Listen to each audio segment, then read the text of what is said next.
जय माता दी सभी को। हर हर महादेव। मुझसे हमेशा सभी लोग पूछते रहते हैं कि माता जी आप आश्रम पर क्यों किसी को नहीं आने दे रहे हैं, आप दीक्षा क्यों नहीं दे रहे हैं। तो मैं थोड़े बहुत प्रश्न के जवाब आज आप लोगों को दे ही देती हूँ। देखिए, आश्रम पर मैं इसलिए नहीं बुला रही हूँ अभी कि मेरी कुछ पर्सनल चीज़ें हैं। हमने 15 साल यहाँ सबको पता फ्री सेवा दी है, दोनों पति पत्नी ने।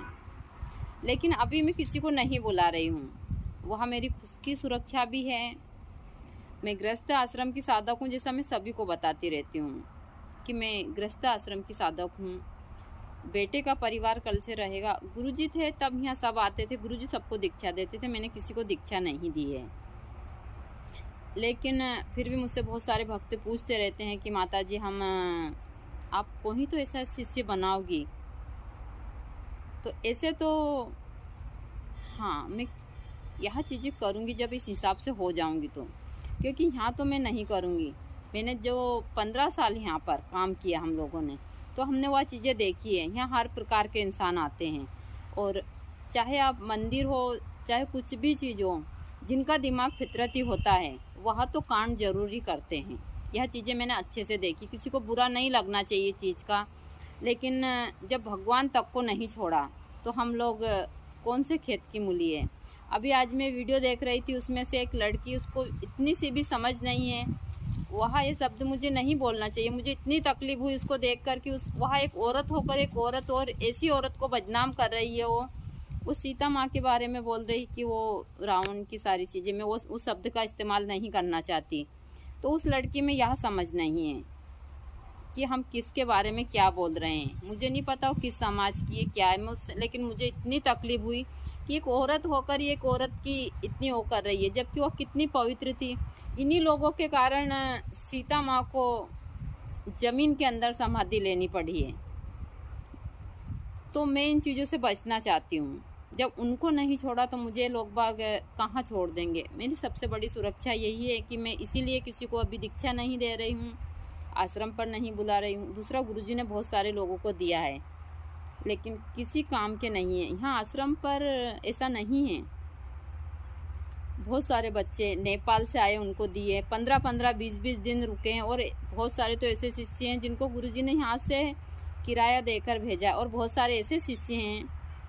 अभी ज़्यादा दिन पुरानी बात नहीं है, जब गुरुजी को अटैक आया उससे 20 दिन पहले की बात। एक बच्चा बिहार का आया, गुरुजी ने बहुत मना किया, लेकिन वह दीक्षा लेने के लिए आया और वो यहाँ आ गया। फिर गुरुजी ने, वो आया शाम को 7-8 बजे, हमने खाना खिलाया, और जहाँ ढाबा है रोड के ऊपर, हम सबको वहीं अभी सुला रहे थे। 2 साल से सबको वहीं भेज रहे थे, यहाँ नहीं रख रहे थे। तो गुरुजी ने कहा कि अब इतनी बजे आए हो, आप खाना खा लो, थोड़ी देर यहाँ बैठो, स्नान कर कर आए सारी चीज़ें। तो स्नान करवाया, बैठाया, थोड़ा समझाया और कहा कि आपको कम से कम ज़्यादा नहीं तो यहाँ 21 दिन या फिर 20-25 दिन तो रुकना है। 20 या 25 दिन या 1-1.5 महीना तो रुकना होगा, आपको कुछ चीज़ें सीखनी है। तो वो सारी चीज़ें समझाई, सब कुछ करा। तो क्या कि दीक्षा क्या कि अभी थोड़ा सा अच्छा योग आने दो, आप 2-3 दिन रुको, क्योंकि गुरुजी देख कर ही देते थे। कोई बस आया और दीक्षा नहीं देते थे कि अच्छा योग आने दो, मैं आपको दीक्षा दूंगी सारी चीज़ें। आप तो आप खाना खाओ और जाकर वहाँ पर सो जाओ। अब वहाँ अमन और एक और बेटा काम करने वाला सो रहा था वहाँ पर। अब हम लोग भरोसा बहुत करते हैं, आज भी अमन भी बहुत करता है। अमन ने जो उनका पैसे रखने वाले गुल्लक है उसमें ताला लगाया और चाबी अमन के सिरहाने के पास रख ली। रात में पता नहीं वो कब उठा और उसने अमन के सर के पास से चाबी निकाली, गुल्लक खोला, और गुल्लक में से कुछ पैसे मैं बता नहीं सकती कितने पैसे वह लेकर गया। वह 3 बजे रात को पैसे लेकर गाड़ी में बैठकर भग गया। सुबह पता चला कि गुल्लक में पैसे नहीं है, लड़का भी नहीं है, बैग भी नहीं है उसका। तो ऐसे ऐसे लोग यहाँ, और भी बहुत सारी ऐसी स्टोरियाँ जो मैं सुनाऊंगी। तो इस कारण से मैं किसी को दीक्षा नहीं दे रही हूँ, ना आश्रम पर किसी को बुला रही हूँ। बहुत सारे लोग इतने लिच्चड़ होते हैं कि हमने उनको कई बुलाया यहाँ पर, लेकिन फिर वो जाने का नाम नहीं लेते। हमने उनको कई बार बोला जाओ जाओ, लेकिन नहीं जाते हैं, क्योंकि सारी सुविधा आराम से मिलती है, खाना पीना सब कुछ सारी चीज़ें। और हम ऐसे किसी को रख नहीं सकते थे। हम किसी को यहाँ पर काम करवाने के लिए नहीं रख सकते थे। हमारा वो स्वार्थ दोनों पति पत्नी का पहले से नहीं था। तो मेन कारण तो यही है, क्योंकि मैंने दुनिया अच्छे से देखी है।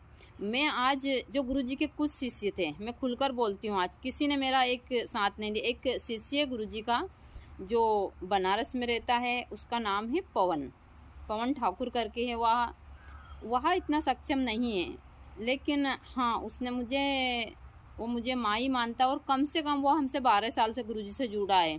गुरुजी को इतना प्यार करता था। गुरुजी के साथ उसकी बहुत सारी वीडियो भी है। मुझसे तो बहुत ही कम पहले भी बात करता था, अब भी नहीं करता है। कभी मैं अमन से बात करता है, कभी कभी। वही एक बेटा है जो इस चीज़ में खड़ा रहा। एक और बिहार का है जो भी अच्छा बेटा है वहाँ, लेकिन वह सिर्फ एक ही बार आश्रम पर आया और एक ही बार हम लोगों से मिला है, यहाँ गुरुजी से दीक्षा लिए। यह दोनों लोग थे। जो बिहार का तो कम है, उसने थोड़ा बहुत ही कर लेता है, गुरु अमन से बात कर लेता है, वह दोनों लोग कर लेते पवन वगैरह। उसके अलावा गुरुजी के बहुत सारे ऐसे शिष्य हैं जो गुरुजी ने 20-20 दिन रखे। किसी को 3-3, 4-4 साल अपने बेटे की तरह पाला। वह लोग भी हमारे इस पूरे वक्त में नहीं आए। सबको लगा गुरुजी गए तो सारी चीज़ें खत्म हो गई। किसी ने ये नहीं पूछा कि हम लोग कैसे हैं। आज वह लोग फ़ोन करते हैं सारी चीज़ें। आज सभी लोग मेरे को बोलते हैं कि हम दीक्षा लेने आए, माता जी हम आए, हमारी ये समस्या, सारी चीज़ें। मैंने सारी चीज़ें बंद कर दी है। कल से मेरी बहू आएगी, मैं गृहस्थ आश्रम की हूँ। इतने सारे लोग आते हैं, एक नई बेटी इस हिसाब से नहीं कर सकती। तो मैं अपनी सुरक्षा के लिए यहाँ किसी को नहीं बुला रही हूँ। सबसे बड़ी बात यही है, और कुछ नहीं है। आज मैं अच्छे काम कर रही हूँ। आप लोग मुझे सब टिप्पणी करते हैं, जय माता दी लिखते हैं।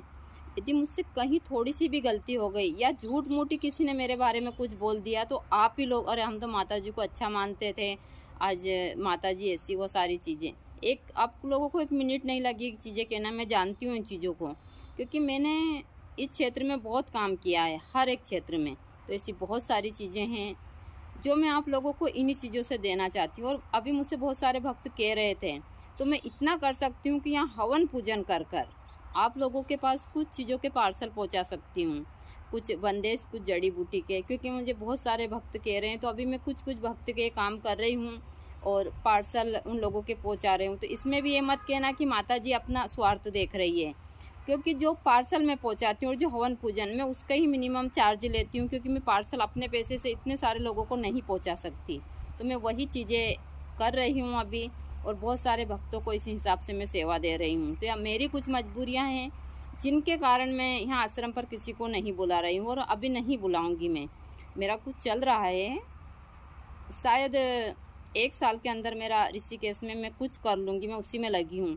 तो मैं सभी को दीक्षा भी देने की कोशिश करूँगी और सारी चीज़ें, लेकिन यहाँ पर मैं किसी को कुछ चीज़ें नहीं दूँगी, क्योंकि मैंने ज़िंदगी को अच्छे से देखा है, इस दुनिया को अच्छे से देखा है। तो मैं इसीलिए सारी चीज़ें कर रही हूँ। आगे आप लोगों को मैं इन चीज़ों की सही जो जानकारी है वह देती रहूँगी जब तक इस शरीर में हूँ। तो कि मेरा काम ही इन चीज़ों की जानकारी देना। जय माता दी सभी को। हर हर महादेव।